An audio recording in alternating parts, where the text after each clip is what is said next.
Ei, ei, ei, ei, ei, ei, ei, ei, ei, a, ei, a. Aí, fechou.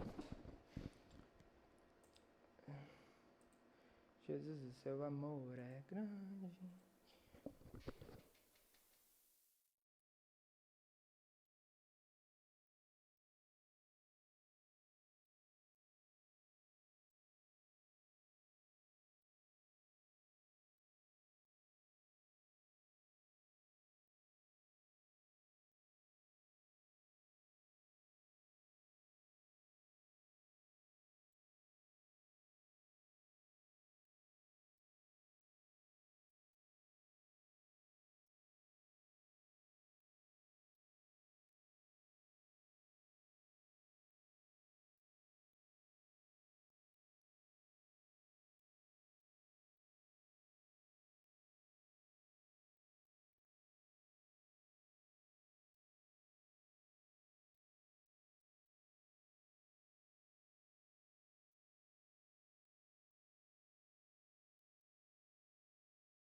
E bendito é o fruto do vosso ventre, Jesus.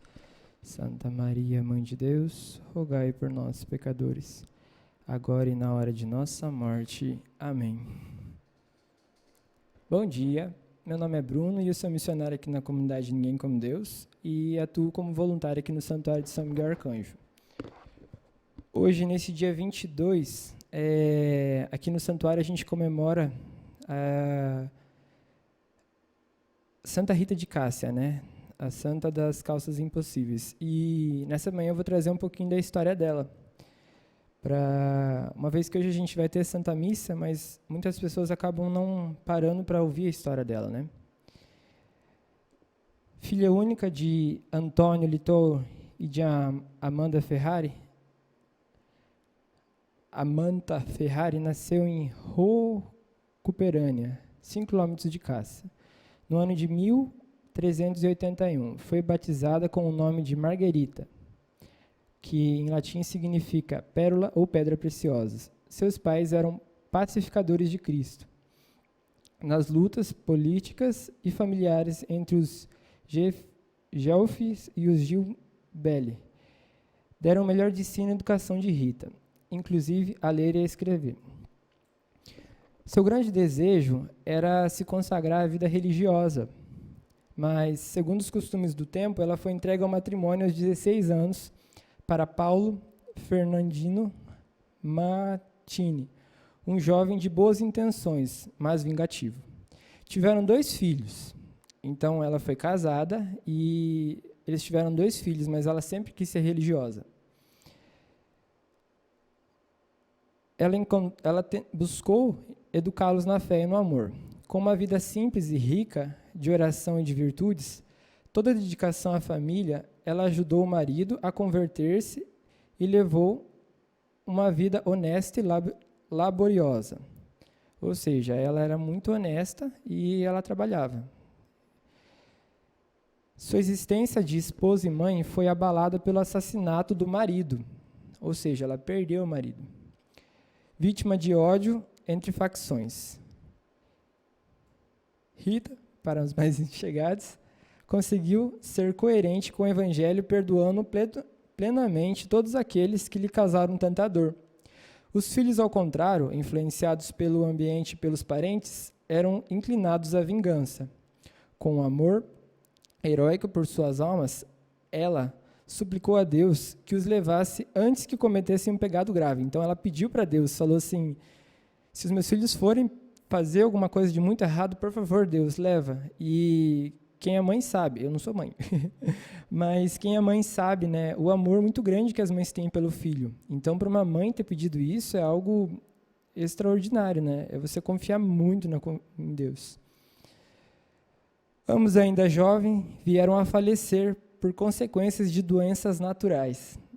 Ou seja, o que a gente aprende com isso? Que quando você reza, você ora, você suplica, Deus atende.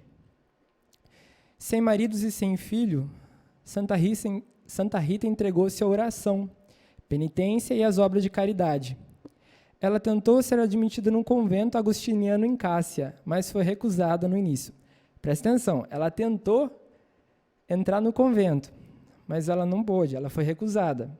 Isso, ela já tinha passado o sofrimento de perder os 2 filhos e de perder o marido.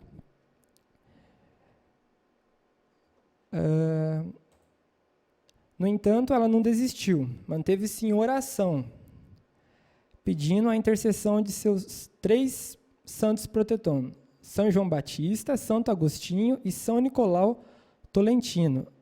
E, milagrosamente, ela foi aceita no convento, por volta de 1441.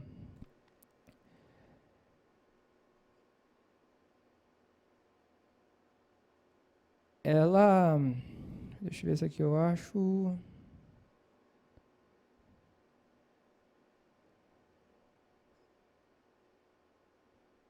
Ela, milagrosamente, as portas do convento se abriram para ela, né?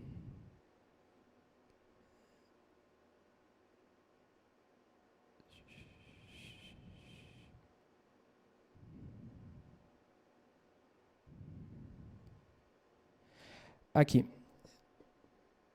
Segundo a tradição religiosa, em uma noite ela teve a visão de 3 santos.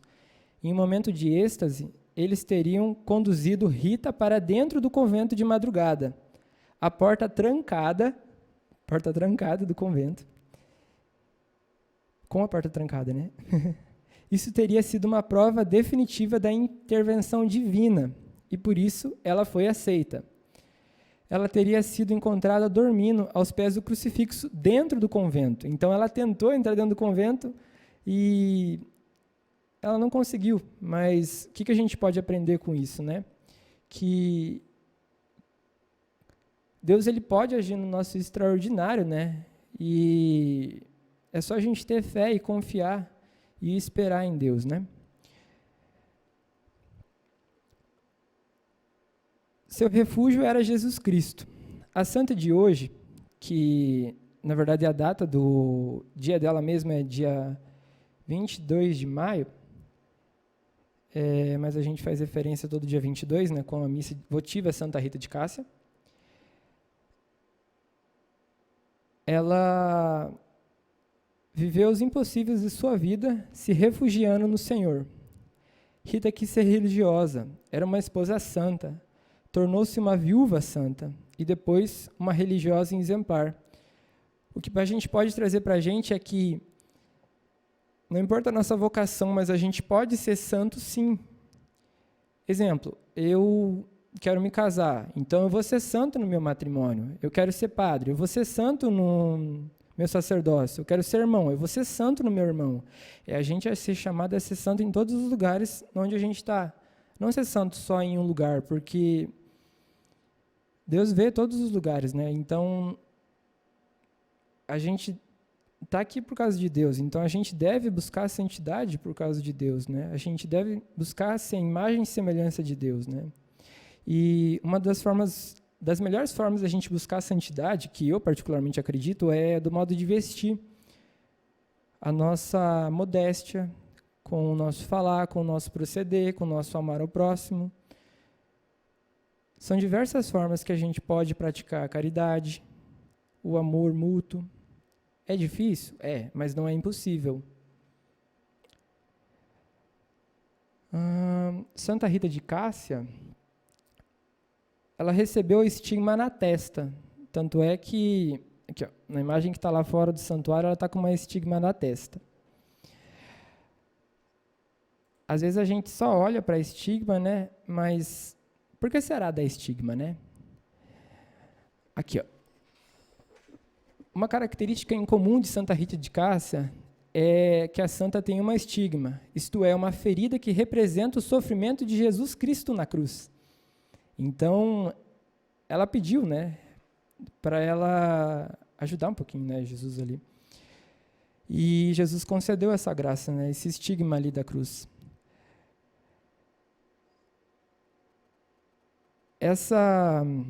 Esse estigma, no caso, né, de Santa Rita de Cássia, seria na testa. É por isso que diversas pinturas, né, têm a representação ali da estigma, de causas impossíveis que retratam uma espécie de um raio de luz na testa. Outras imagens mostram a freira com um sagramento na testa.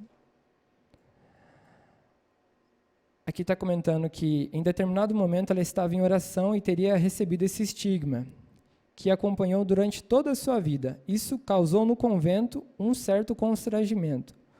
O relato que esse estigma tinha um mau odor e ela teria que ficar isolada por causa disso. Imagina, ela não foi admitida no convento. Teve uma ação divina, né, para que viesse ao auxílio dela, né? E ela recebeu uma estigma que tinha um odor, um mau odor. Então, imagina o sofrimento dessa santa, mas ela era muito feliz. Com a morte, esse estigma se fecha e há relatos que, em vez de um cheiro ruim, passou a ter um cheiro de rosas. Então, em referência a Santa Rita, muitas vezes a gente comenta assim, Santa Rita de Cássia já comenta um emoji de rosa, né? Ontem eu vi na publicação acho que foi do Facebook do santuário, as rosas, né? A rosa, ela se vem por conta de um milagre da rosa. Já perto do fim da vida, a religiosa teria sido consagrada por um parente. A futura santa pediu, então, que o familiar lhe trouxesse uma rosa da casa onde morava. Um detalhe, era inverno na Itália, época de temperaturas baixíssimas, né? Se não me falha a memória, o Padre Roberto ele tem umas plantas lá que são rosa e é difícil de mexer com elas. Pelo menos eu vejo ele lá se virando nos 30 com aquelas rosas. No local onde ela tradicionalmente orava, surgiu uma única rosa branca. Este é considerado um dos primeiros milagres ainda em vida de Santa Rita de Cássia.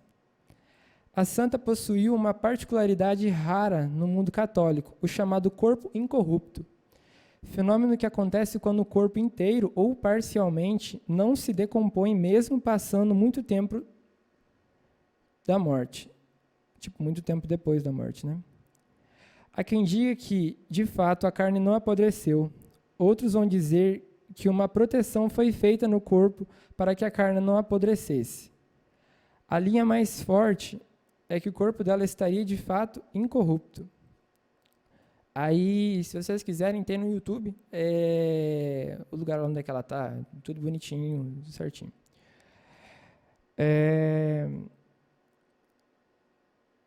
Os restos mortais de Santa Rita de Cássia repousam na Basílica de Cássia, na Itália. Ou seja, é uma santa que viveu realmente, foi carne e osso.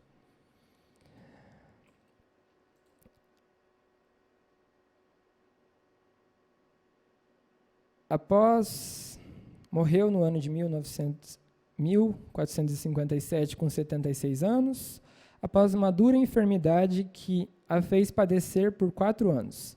Foi venerada como santa imediatamente após sua morte, como atestam os sarcófagos e os Cordex Milacrum, ambos de documentos de 1457 e 1462. Seus ossos, desde 18 de maio de 1947, repousam no santuário em uma urna de prata e cristal, fabricada em 1930. Hoje, ela intercede pelos impossíveis de nossa vida, e por isso é conhecida como Santa dos Impossíveis. Ou seja, eu não sei se você já conhecia essa história, se você não conhecia essa história, eu já conhecia. Mas hoje no santuário nós vamos ter uma missa votiva Santa Rita de Cássia às 3 horas da tarde. E nós, enquanto santuário, gostaríamos que você, que está aí na sua casa, né, ou você que vai vir aqui no santuário, realmente vivesse, né, e olhasse esse exemplo de Santa Rita de Cássia para os nossos dias atuais, né, para que a gente possa ser santo, né, você mãe possa ser santo, você pai possa ser santo, você filho possa ser santo, você filha possa ser santo, enfim. A santidade, ela é você buscar a santidade, né? Você não é santo do dia para a noite, né? Vamos então fazer a oração de Santa Rita de Cássia, já que a gente está aqui, né? Se possível, feche os seus olhos e junte as suas 2 mãos, tá bom? Que eu vou fazendo, e daí na hora do pedido, daí eu falo para você fazer o pedido e conto 10 segundos. Ó poderosa e gloriosa Santa Rita de Cássia, chamada de Santa das Causas Impossíveis, advogada dos casos desesperados, auxiliadora da última hora, refúgio e abrigo da dor que arrasta para o abismo do pecado e da desesperança, com toda a confiança em vosso poder junto ao coração do sagrado Jesus, a vós recorro neste caso difícil e imprevisto, que dolorosamente oprime o meu coração. Aí você faz o seu pedido do seu caso. Pode ser para você ou para uma outra pessoa.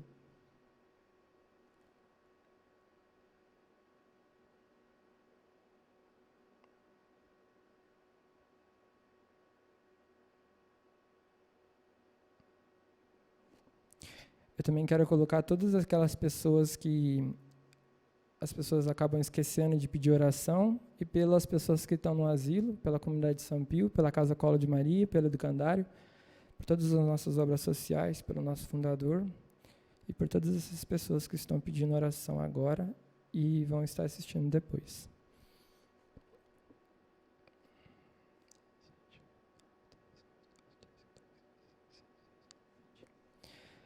Obtende-me a graça que desejo, pois, sendo-me necessária, a quero. Apresentada a vós minha oração, o meu pedido, por vós que sois tão amada por Deus, certamente será atendido. Dizei ao nosso Senhor que valerei da graça para melhorar minha vida e os meus costumes para cantar na terra e no céu a divina misericórdia. Santa Rita das Causas Impossíveis, intercedei por nós. Amém.